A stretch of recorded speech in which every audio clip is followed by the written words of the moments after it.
Welcome back to the 7 Deadly Sins That Kill Your Membership Plan. Today we're going to be talking about number 2, and it's really that you have a discount plan, not a true membership plan. So what do I mean by that? If you look at kind of your options outside of dentistry, if you look at like discount style things, that's more like a coupon or a Groupon. Those high schoolers come around, they sell those little fundraising cards for 25 bucks and you get discounts to services. Those you're buying for one time. So if your plan is 2 cleanings, 2 exams, a set of x-rays for an annual price, 400, 500 bucks, they're buying a Groupon. They're buying a set of services from you. And then once those are done or used, they're going to have to rebuy those. If you look at true membership plans like Netflix, Amazon Prime, a gym membership, those car washes are popping up all over. There's a reason why one car wash is, one wash is 20 or 25 bucks and unlimited is $30. They're trying to get you into their subscription. Amazon Prime members spend a whole lot more on Amazon because the shipping's free. They don't shop it around. They just order stuff. Netflix doesn't call you every year and say, hey, did you like our content? Do you want to renew for another year? And we'll even finance it monthly. They don't do that. You have access to the content, whether you turn the TV on or not. So when you structure your membership plan, you want to structure it more like a membership where patients get access to care at intervals versus selling them a bundle of services. What happens on the bundle of services is they buy it for a year and then they're going to buy it again when they come back, but they're not going to renew, day 366 a lot of the time. The example I like to use is if you had a friend, you decided to go to dinner, and you're like, okay, let's look at the reviews, let's pick a place.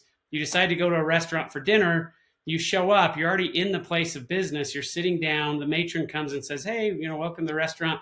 By the way, if you scan this QR code and you sign up for our frequent diner plan, it's $5, you're going to get 30% off your meals and free dessert or something like that. Well, you're already in the place of business, so you're just trying to get the best deal possible. And that's kind of what happens with discount plans is you've already done the work, you've already done the marketing, you've got them in your place of business. Now you're presenting a treatment plan, you're trying to get them to close on the treatment plan, so you have your discount plan, which is great for closing treatment, and that's a great part of the membership plan. But the challenge with those is if they don't come back, it doesn't do you any good. We did a big, huge study on 250,000 new patients into dental practices. We looked at their first visit date into the practice, and then 5 years later, we looked at the retention. Now, most of these offices were running their own in-house discount style plan. It was an annual plan, had a set of benefits and so forth. And what we found was only 12% of these new patients without dental insurance were still active within that 5-year period. So essentially, they were losing 9 out of 10 patients without insurance, even with these discount style plans, versus patients with dental insurance, 64% of them were still coming back. Why were they coming back? Well, dental insurance is set up a little bit more like a membership plan where you're paying every month and you have access to services at intervals, but it's not like you get these Groupons or coupons for 2 of them. You just get access to care and it just kind of runs and you get that coverage.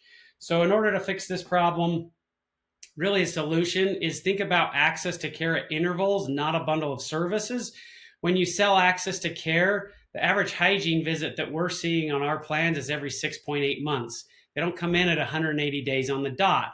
So if you sell access to care, you're going to make a little bit of extra money because when they come in at month 7, you're going to see them. You're going to pre-appoint them out 6 more months. But if they call and move their cleaning out, you're still getting that revenue coming in. And so you capture breakage like insurance companies get. Get uninsured patients in for hygiene. We talked on our last tip about the farming mentality, but you're going to want to get them in. So you want to just have a continuity program, not, again, a one and done purchase. And then stop thinking in annual terms. I don't know why we think that way so much in dentistry. People have teeth. They need preventative services for their entire life. So just sell them an ongoing program. You don't need to get them to make another commitment for a year and then another commitment for another year and another commitment for a year. Just sell them access to care and let it run like all the other successful membership plans. So if you can do this, it's really going to help your plan out. Patients will stay on it longer. You're going to make more money.